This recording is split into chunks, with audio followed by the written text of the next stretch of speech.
Hello again. In this video, we're going to be talking about still on the introduction of quantum computing, but looking at the second part, which is differences between classical and quantum computing. So that's the section that we're going to cover in this video. If you want to see the other sections, then subscribe to the channel, and you're going to get notifications when each one of those sections is recorded. Or you, if your company or your organization has subscription to the digital library of O'Reilly, then you can subscribe to the course. Most big companies have this subscription. People just don't know. Actually, every university has a subscription to the O'Reilly library. And where is it gone now? Okay, here, there we are.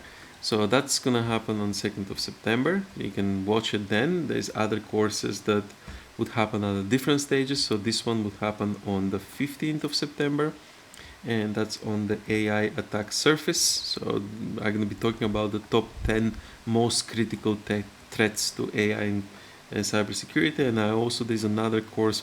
This one is on the 10th of October, British summertime, between 6 p.m. and 10 p.m. Central European time. This is on the agentic AI and cybersecurity risks. So those are all the different courses that you can subscribe with Pearson's and O'Reilly if your organization has a subscription. And again, every university in the US and Europe has a subscription usually, and most big companies have. People don't know. But if you prefer to watch things on YouTube, this is my preparation for the course, and everything is going to be completely free. I'm not going to ask for any money for my preparation. This is all in the interest of having things openly available in public access. Actually, my YouTube channels are not monetized, so even if you think that I'm getting paid, I don't. YouTube, it's completely free thing. It's a hobby for me. It's not something that I get money from. I actually get a job. So if you want to know more about me, my day job is this. I work for the University of Oxford Department of Computer Science, and here you're going to find loads of things about my profile. So you can find my Scopus, Web of Science. I also work for the Turing Institute, so this is my profile with the Turing Institute. The Turing Institute is number one in the UK for artificial intelligence, and it's quite okay in the world. I don't know what the actual ranking is. So anyways, in this session, we're going to be talking about the differences between quantum and classical computing. And let me show you what I have prepared. So I have this section 1.2, and if I open, I will try to open all 12. Okay, so there we are, all 12 open. This is a good trick to know about Google Chrome, how you can open 12 windows at once. Starting from the first article that I have, and these are basically all pre-selected articles that I have carefully chosen because they are reliable and they're of good sources, and they're leading in the world, and they're most quoted, the most cited, the most popular. So that's why I have chosen those. So quantum computing in the NISQ era. You would think it sounds like NIST, but it's not. It's this noisy intermediate scale quantum technology. So this is one of the most read papers, and that's why I'm including it here. It has quite a lot of attraction, and so you can open the paper by clicking on the link here. You can get the full text if you click on that button. It's open access, as you can see. This is from 2018 though, so be careful because things change. So this is one of the interesting papers that is explaining the differences between quantum computers and classical computers. But I'm not going to read that because just it's going to be very long and tedious. Just wanted to show you what you could read if you have free time, if you wanted to get additional information.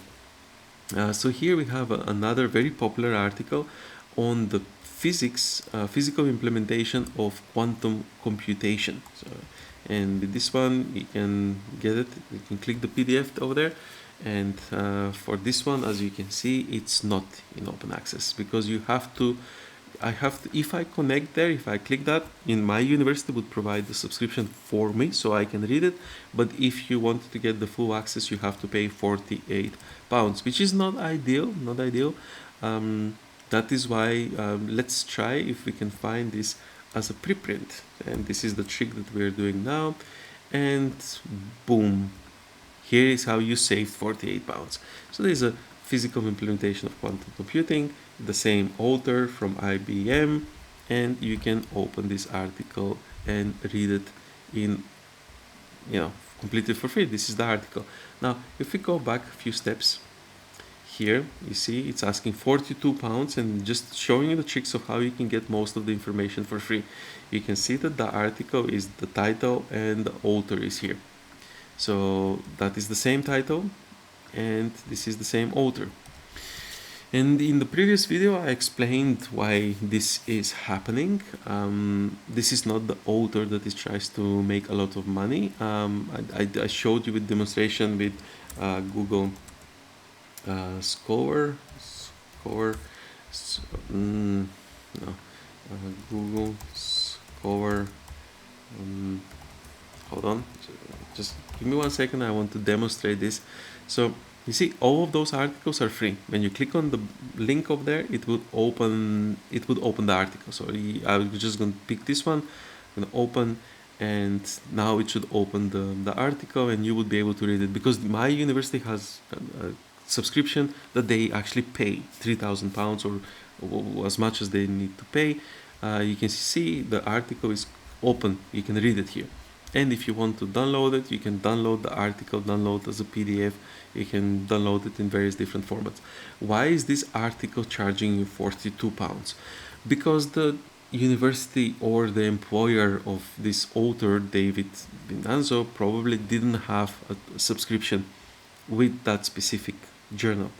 So it's not that the author is going to make that money. That's not money that the author. So here we are. This has been downloaded, and as you can see, that article is completely downloaded, and you can, there's loads of articles that you can do. All of my articles are like that.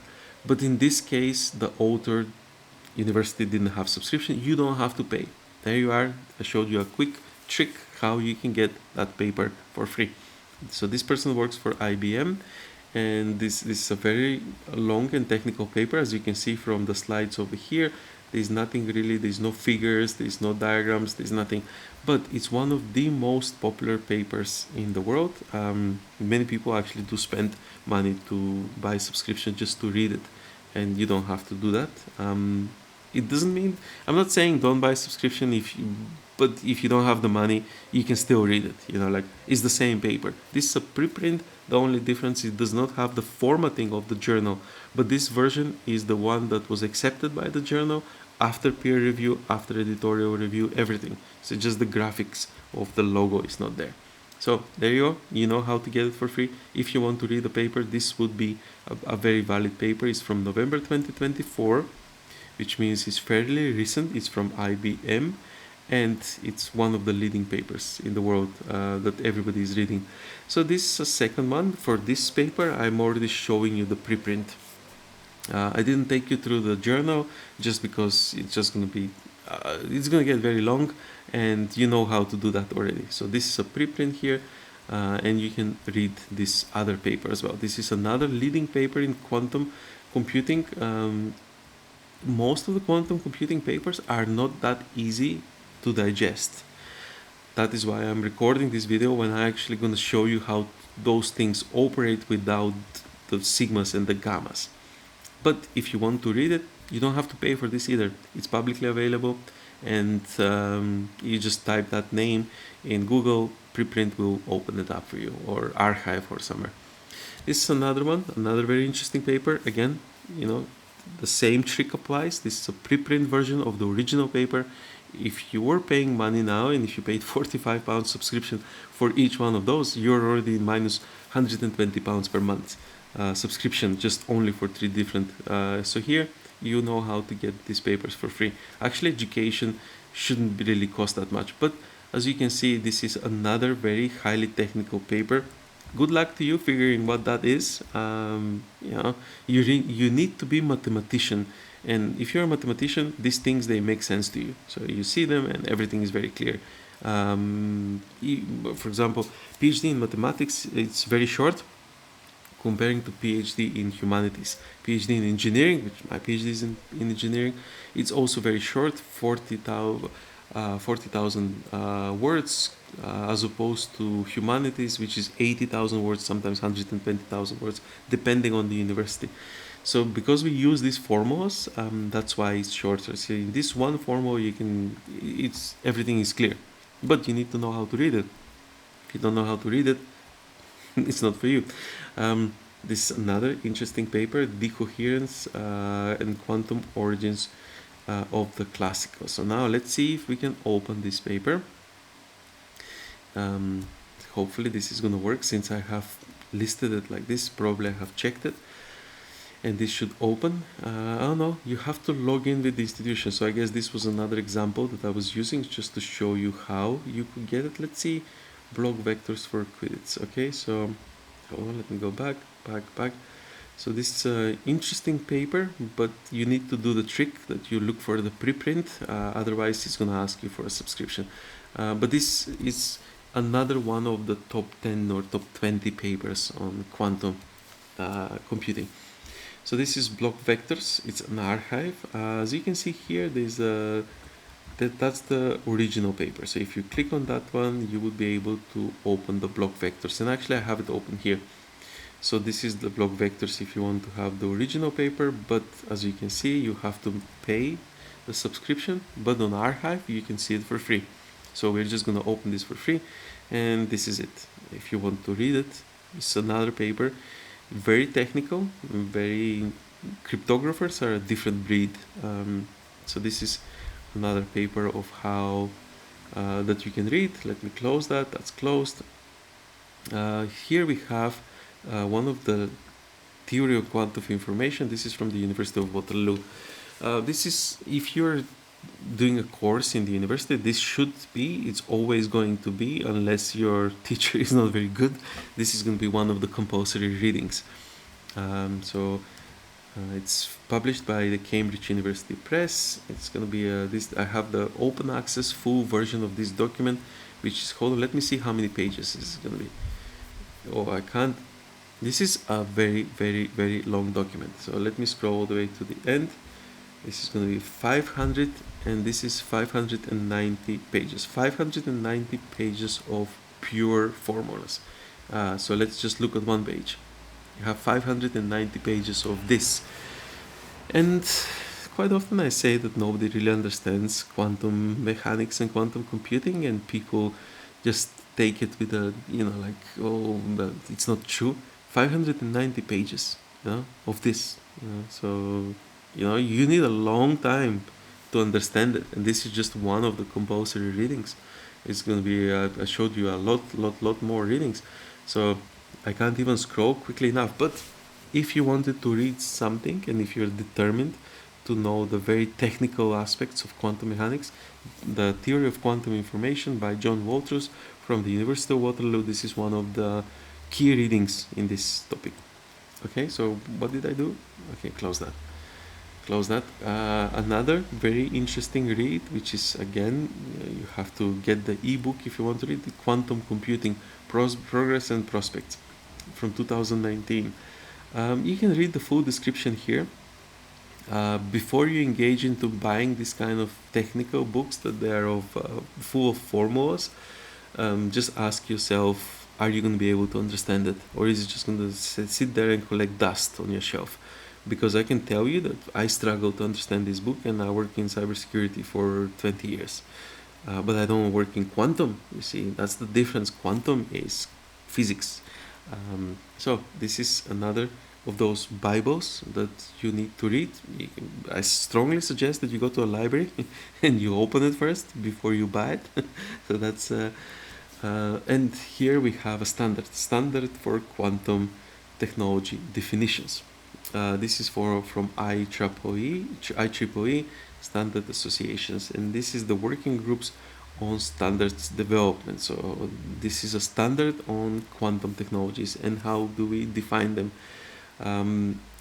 Probably you should start from familiarizing with the standards before you actually read technical books on quantum mechanics. But I did list all the books that they are compulsory readings, in case you are determined to buy them, and then somebody would light the fire once you're dead, because you're not going to read them.